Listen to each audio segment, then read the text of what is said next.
profesor, compañeros, mi nombre es Román Abreu y les voy a defender mi examen final. Primero y principal, vamos a hablar sobre lo que es o en qué consiste la transacción laboral. Esta es un contrato bilateral, el cual posee carácter consensual y oneroso.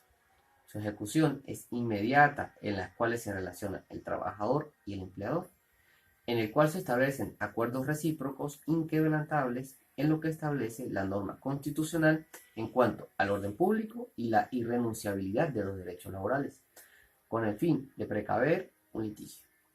Este debe completarse ante una autoridad del trabajo, el cual es llamado inspector de trabajo o juez laboral.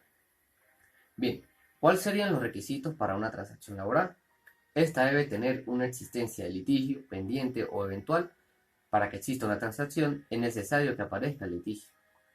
Esta tiene por objeto poner fin a una controversia jurídica. Se requiere que exista una pretensión, esto es, la reclamación de un bien de la vida que un sujeto realiza a otro que, al ser resistida por el otro sujeto, deviene en el litigio. Debe ser una concepción recíproca. Este también es uno de los elementos esenciales de la transacción, tal como lo señala la doctrina civil y la laboral. En estas existen tres ideas fundamentales: la existencia de un litigio pendiente o eventual, la voluntad de las partes de poner fin a dicho litigio y las concepciones recíprocas. Ahora hablemos sobre los principios del derecho del trabajo que se encuentran en ella. En el artículo 9 nos habla sobre el principio de irrenunciabilidad de los derechos que favorecen al trabajador. En los términos del artículo 3 de la Ley Orgánica del Trabajo, nos impedirá la celebración de transacciones siempre que versen sobre derechos litigiosos o discutidos, que estos consten por escrito o contengan una relación circunstanciada de los hechos que las motiven y de los derechos en ellas comprendidos. En consecuencia, no será estimada como transacción la simple relación de derechos, aun cuando el trabajador hubiere declarado su conformidad con lo pactado. En este supuesto, el trabajador conservará íntegramente las acciones para exigir el cumplimiento de las obligaciones derivadas de la relación de trabajo. ¿Y cuál vendría siendo el órgano que conoce sobre las transacciones laborales? Este sería el órgano jurisdiccional competente para la misma. Sería la Inspectoría del Trabajo. Bueno, ahora como segundo punto hablaremos sobre qué es el contrato de trabajo. Esta es la herramienta básica para el buen funcionamiento del mercado laboral. En él se especifican las condiciones bajo las cuales un trabajador llevará a cabo determinadas tareas encargadas por el empleador. Según el artículo 55 de la LOTTT, nos dice que es un contrato de trabajo aquel mediante el cual se establecen las condiciones en las que una persona presta sus servicios en el proceso social del trabajo, bajo dependencia, a cambio de un salario justo, equitativo y conforme a las disposiciones de la Constitución de la República Bolivariana de Venezuela y esta ley. Existen tres tipos de contrato: por tiempo determinado, por tiempo indeterminado y por una obra determinada. Hablemos sobre el contrato por tiempo determinado. Según el artículo 62 y 64 de la Ley Orgánica del Trabajo, tiene como principal característica establecer en su contenido la fecha de inicio y fin de su relación laboral, la cual no excede un año. Estos contratos podrán efectuarse únicamente en los siguientes casos, los cuales están enumerados en el artículo 64 de la LOTTT. Cuando lo exija la naturalidad del servicio, cuando tenga por objeto sustituir provisional y lícitamente a un trabajador o trabajadora, cuando se trate de trabajadores o trabajadoras de nacionalidad venezolana que prestan servicios fuera del territorio de la República Bolivariana de Venezuela, de conformidad con lo establecido en esta ley, cuando no haya terminado la labor para la que fue contratado el trabajador o trabajadora y se siga requiriendo de los servicios, bien sea por el mismo trabajador o trabajadora u otro o otra. Ahora hablemos del contrato por tiempo indeterminado, establecido en el artículo 61 de la LOTTT. Es la figura preferida del legislador.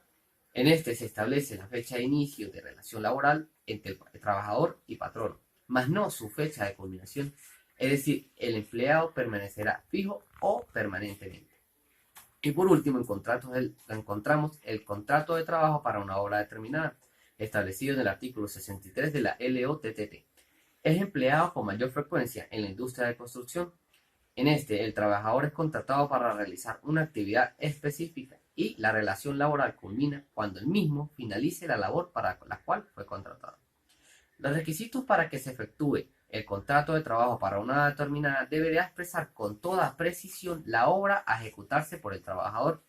El contrato tendrá la duración por todo el tiempo necesario para la cual se realice la ejecución de la obra, y este terminará con la conclusión de la misma.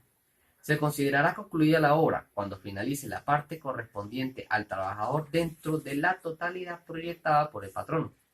Si dentro de los 3 meses siguientes a la terminación de un contrato de trabajo para una obra determinada, las dos partes celebran un nuevo contrato para la ejecución de otra obra, se entenderá que han querido obligarse desde el inicio de la relación por tiempo indeterminado. En la industria de la construcción, los contratos para una obra determinada no se desvirtúan, sea cual fuere el número sucesivo de ellos. Pasemos a hablar sobre la estabilidad laboral. En la LOTTT se define como el derecho a la garantía de permanencia en su trabajo, mientras no se tengan causas que justifiquen a la culminación de la relación laboral.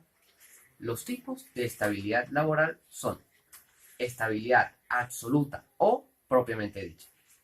Esta clase de estabilidad se origina a favor del sujeto que la goza, el derecho a ser reincorporado en el cargo al cual fue privado por su empleador, sin autorización del inspector del trabajo de la jurisdicción.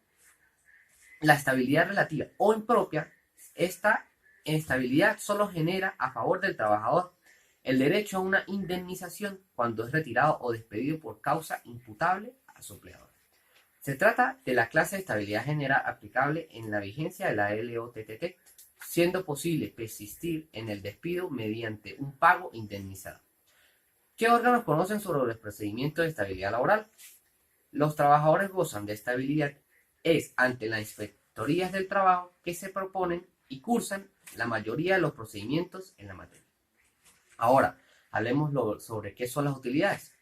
Estas son un pago de dinero que se otorga a los trabajadores en reconocimiento a su contribución, a la contribución de la generación de los beneficios de la empresa. Este pago contempla la distribución del 15% de los beneficios líquidos de la empresa según el artículo 131 de la LOTTT. Las obligaciones de pagar utilidades surgen a partir de un trabajo. Las prestaciones sociales son un beneficio legal que el empleador debe pagar adicionalmente del salario ordinario o nominal para atender necesidades o cubrir riesgos originados durante el desarrollo de una actividad laboral y así brindarle un beneficio al trabajador.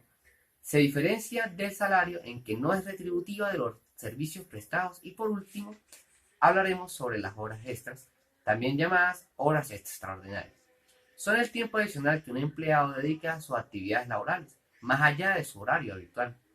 De acuerdo al derecho laboral, esas horas se deben pagar más que las horas convencionales. Como un ejemplo de estos casos podemos tener por falta de luz, una empresa textil no pudo completar el pedido en el tiempo estimado y se trabajaron horas extras para realizar el pedido. O por causas de lluvia muy extensas se mojaron los insumos para realizar alimentos, por lo que se deben trabajar horas extras para completarse los pedidos del mes. O, o médicos que trabajan horas extras debido a casos que surgen de un momento para otro, por lo que sus horas de trabajo se aumentan y en estos casos se ve muy seguido que se deban quedar en el hospital para realizar dichas actividades. Bueno, esa fue mi defensa.